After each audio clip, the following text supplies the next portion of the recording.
고전우예라는 개념을 초점을 두고 그래서 더 이상 다른 거 찾지 마. 전율이입니다. 기술적으로 중요한 사람보다 교수님 패를 만든다.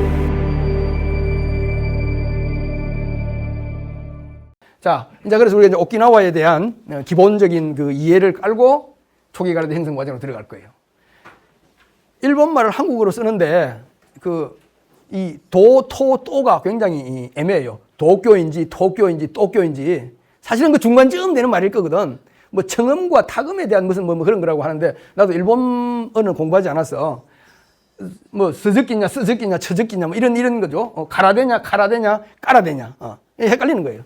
그래서 안에 내가 표기한 게 어떤 특정의 표준 시스템을 따른 게 아니고 그때 내 나름대로 이게 좀 더 가깝겠다 이게 좀 맞겠다 하고 쓰는 거예요. 근데 영어로 쓸 때는 거의 토, 치 이쪽을 써요. 키 이렇게 영어 쪽은. 그래서 요거 조금 우리 머릿속에 두고 정확하지 않더라도 여러분들 요걸 기억하면서 보면 아 이게 저 사람 도라고 썼는데 이게 토구나 뭐 이렇게 이해를 해야 될 부분도 있을 겁니다. 자, 오키나와 가라데 역사에 관한 기본적인 가설은 크게 두 가지입니다. 하나는 전통설 플러스 중국 권법 유입설입니다. 저건 뭐냐면 중국 권법이 들어오기 전에 자기들 나름의 뭔가가 있었다고 주장하는 겁니다. 제가 이제 좀 내가 보기엔 국수주의에 가까워.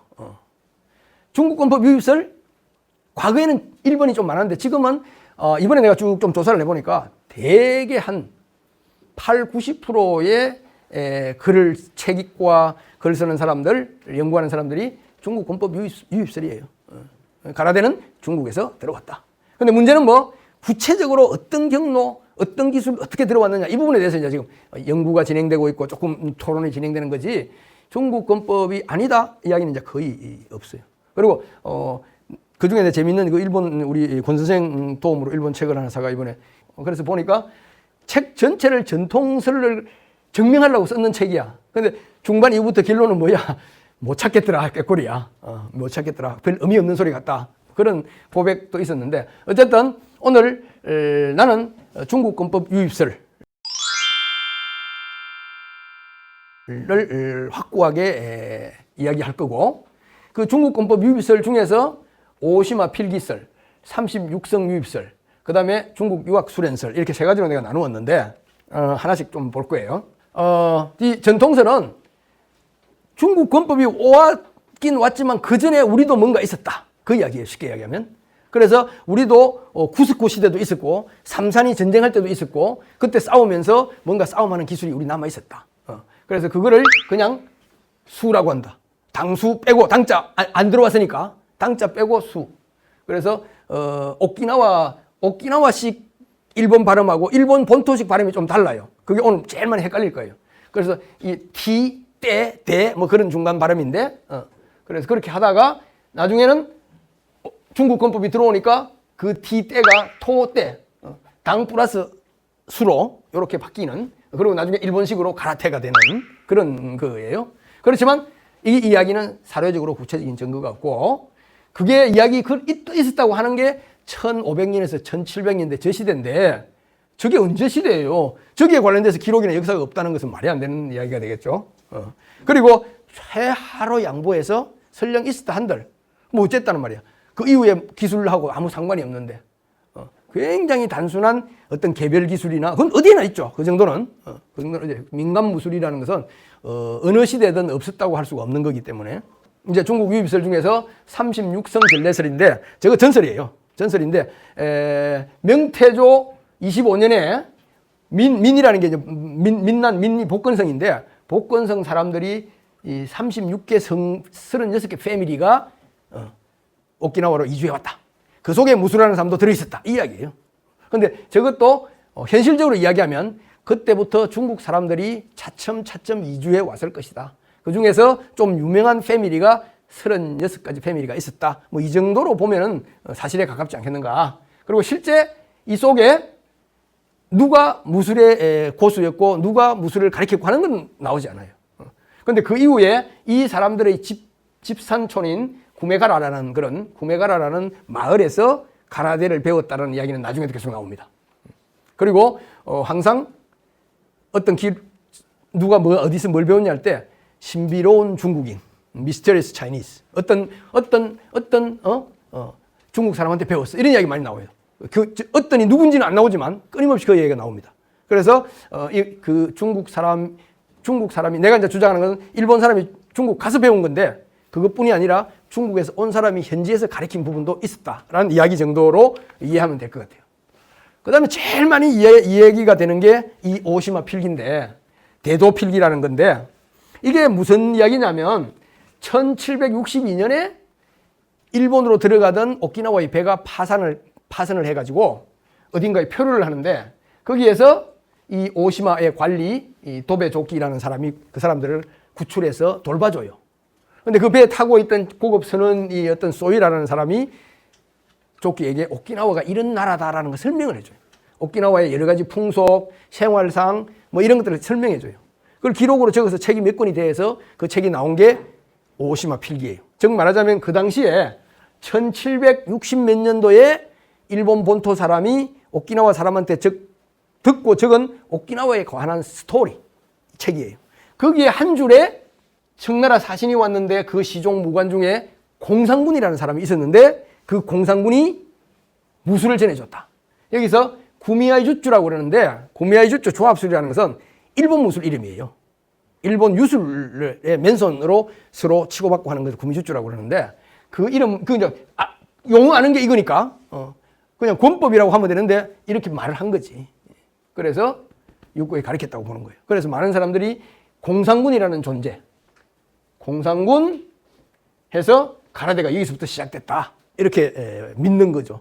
근데 많은 연구하는 사람들은 이 내용의 실정적인 공상군이 누구인지 실제 가라데 역사를 뒤져보면 이 정도 이 1760년대 주변에 공상군이라는 존재를 구체적으로 발견하기는 어렵다. 근데 공상군이라는 존재는 공상군이라는 가타가 있습니다. 품새가. 그 공상군이라는 품새가 우리 고려 품새하고 어떤 관련이 있어요. 스타트를 이렇게 합니다. 그래서 아까 이야기했던 나이안치하고 공상군하고 이 두 개의 품새가 일본 가라데의 가장 최초의 품새다, 가타다 하는 것은 분명한 거예요. 그리고 그 뒤에 공상군이 나오는데 한 명이 아니야. 여러 명의 공상군이 나와. 만만하면 공상군이야. 근데 그 공상군이 의미가 뭐냐? 현실적으로 중국에서 여행을 왔거나 넘어 살거나 관리로 왔거나 이런 사람 중에서 무술 좀 할 수 있는 사람을 대개 다 공상군이라고 불러버렸어. 그 이후에 기록을 그렇게 해놔버렸어. 그래서 공상군이 정확하게 누구인지에 대한 개인적인 것에 대해서는 중국 측 자료하고 오키나와 측 자료와 연결되는 특정한 사람은 없어요. 자, 그래서 이제는 세 번째, 중국에 직접 가서 오키나와 사람이 중국에 가서 중국 무술을 유학해서 와서 퍼뜨린 사람. 1번 사쿠가와 강가입니다.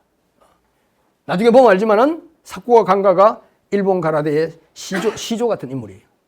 그런데 북경에도 갔다 왔고 복근에도 갔다 왔고 한 두 차례, 세 차례 갔다 왔어요. 그래서 거기서 배우고 왔다. 이렇게 보는 거예요.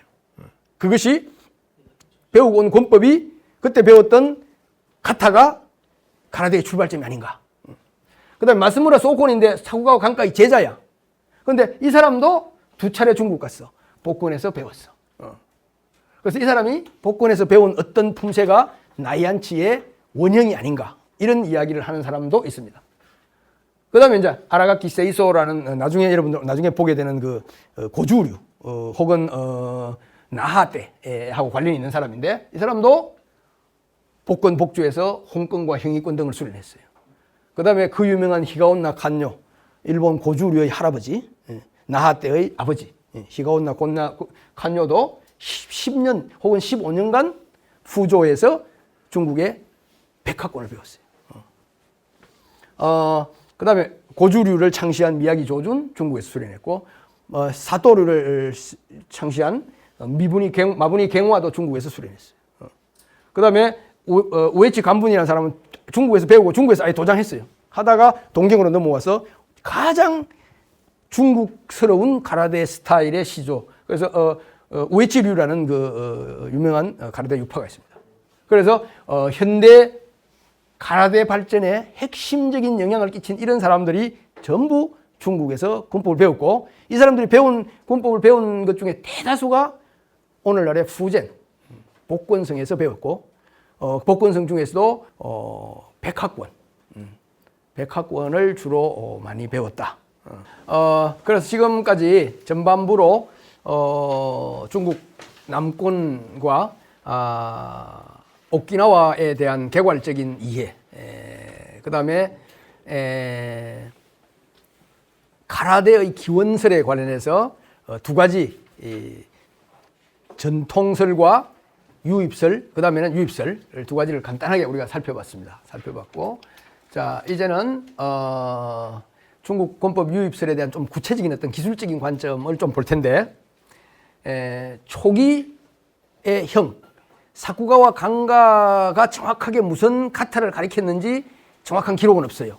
그런데 아마 나이안치를 가리키지 않았느냐라는 거고, 그 다음에 사쿠가 강가의 제자이면서 구체적으로 그 가라데의 모양을 좀 많이 결정한 마스무라 소콘이 있습니다.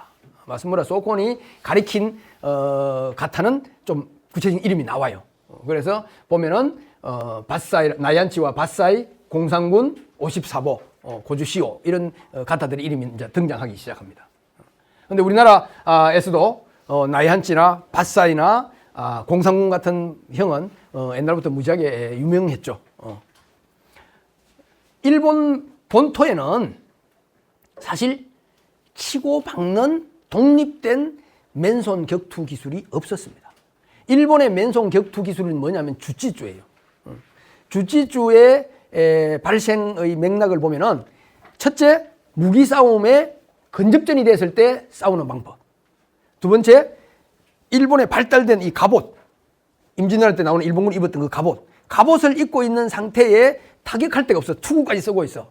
그래서 자연히 집어 던지고 관절을 꺾는 그런 무술을 중심으로 해서 주짓주가 발전했어요. 물론 주짓주 속에 타격 기술인 아다메라는 기술 부분이 있긴 있었지만 어디까지나 타격 위주의 기술이 아니다. 두 번째, 품새. 우리가 알고 있는 오늘날과 같은 이런 품새, 기호신세에 나오는 이런 품새, 그런 품새의 개념이 전혀 없었다. 그래서 가라데하고는 관련이 없을 수밖에 없다. 이렇게 보는 거예요. 그 다음에 아까 이야기했던 이 구매촌,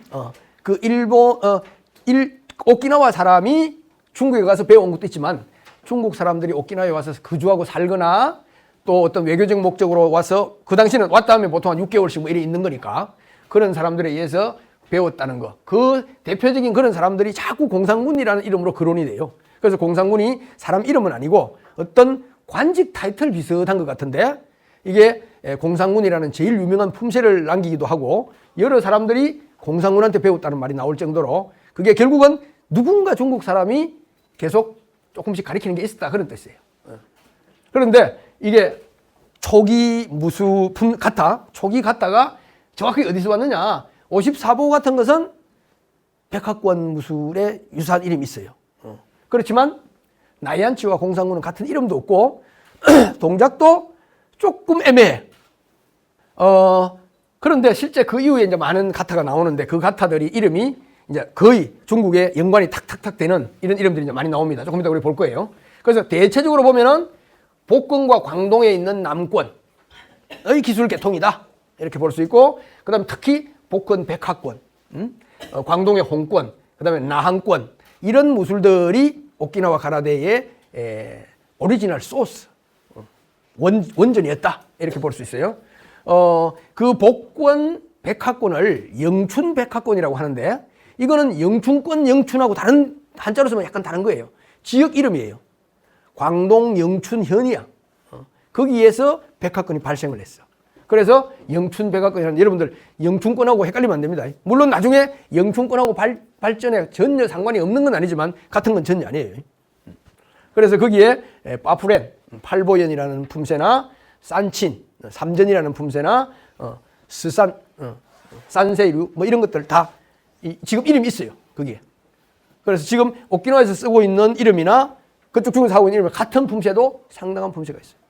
자, 그래서 우리가 그 이전의 전통에서 어떤 뭐 약간 간단한 뭐 어떤 기술, 단련하는 기술이나 때리는 기술이나 뭐 그런 게 있었다고 해서 그것을 가라데라고 볼 수는 없다.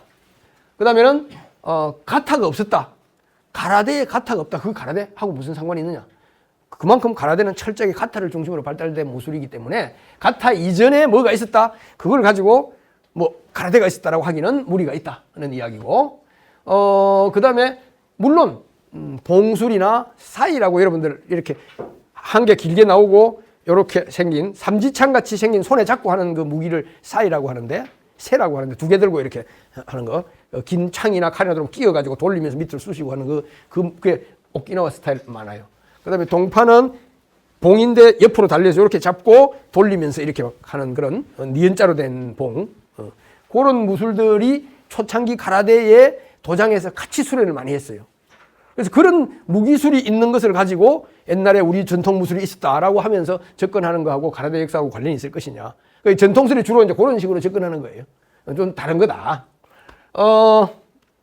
그래서 오키나와 가라데는 중국 권법의 유입을 바탕으로 해서 출발했고, 이걸 오키나와화 하면서 오키나와 근대 가라데로 발전한 거다라는 것이 저는 정설이라고 봐요. 그래서 오키나와 가라데라는 것은 그 이전에 있었던 뭐가 있었든 하는 건 중요하지 않고, 중국 권법 유입이 들어오고 그걸 바탕으로 해서 그 기술들을 오키나와화한 부분이 분명히 있습니다. 그래서 그때부터 오키나와 근대 가라데, 오키나와 가라데가 형성이 됐다, 이렇게 볼 수 있는 거예요. 그 과정을 이제 이 다음에 우리가 좀 자세히 볼 거예요.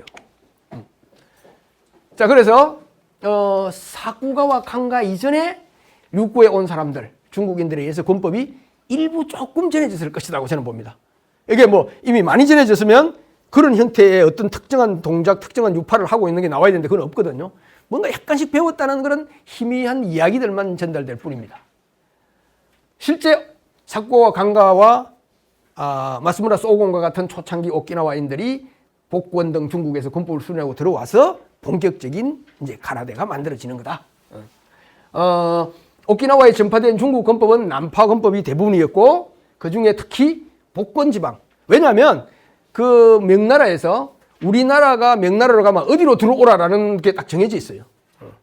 양주로 들어오라. 지금 이야기하면 영파로 들어오라. 아니면 산동 외하이로 들어오라. 오키나와 너는 어디로 들어와라. 베트남은 어디로 들어와라. 딱 해놓고 거기에 그 외국에서 온 사신들과 무역단을 관리하고 접대해주는 기관을 만들어놨어요. 그래서 오키나와인들은 어디로 가야 되느냐? 푸조로 가야 돼요. 푸조에 오키나와하고 무역하는 그 사무소가 있어. 그래서 오키나와 사람들은 푸조를 많이 갈 수밖에 없고, 교류, 무역, 유학이 주로 푸조 중심으로 이루어졌다. 그래서 그 다음에 중국 권법의 타오르가 오키나와에 전파된 뒤에 기술적인 변화가 일어납니다. 마스무라 소곤 시대의 1차적인 어떤 그 초기형이 만들어지는 그런 과정. 그 다음에 여러분 처음 보는데 이토스 야스제네, 오늘의 주인공입니다. 이토스 야스제네가 옛날에 우리 초대 관장님들이 입만 열면 이토스 그랬어요. 옛날 그리고 그 다음 세대 우리 관장님이나 이종호 관장님이나 이런 분들은 이도스 알지도 못하면서 이도스 이야기 많이 하셨어요. 왜? 자기들이 사부님으로부터 많은 이야기를 들었으니까. 근데 이 이도스가 바로 오키나와 근대 가라데의 아버지입니다. 자, 그래서 이 이도스 야스전에 의해서 품새가 소위 오키나와식으로 체계화됩니다. 이 과정이 오늘 핵심 내용이에요. 그 다음에는 이 이도스 야스전에하고 쌍벽을 이룬 인물이 한 사람이 있습니다. 그게 히가온나 간요예요. 이 히가온나 간요는 100% 중국파예요. 그래서 이도스는 중국에 유학 안 한 본토파야. 자기 스승이 마스무라 소곤이야. 근데 히가온나는 어려서부터 중국 들어가서 15년 수련하고 들어갔어. 그리고 이쪽 파는 중국 무술, 복권, 백학, 영주권 그대로 해. 자, 그렇게 두 개 보고, 그래서 결국 여기에서 만들어진, 이 흐름에 의해서 만들어진 오키나와 가라테, 그 중에서 80%가 가타를 중심으로 해서 일본 본토로 넘어가고, 그것이 오늘날의 가라테가 되는 겁니다. 자, 요게 큰 틀에서 본 이제 역사예요.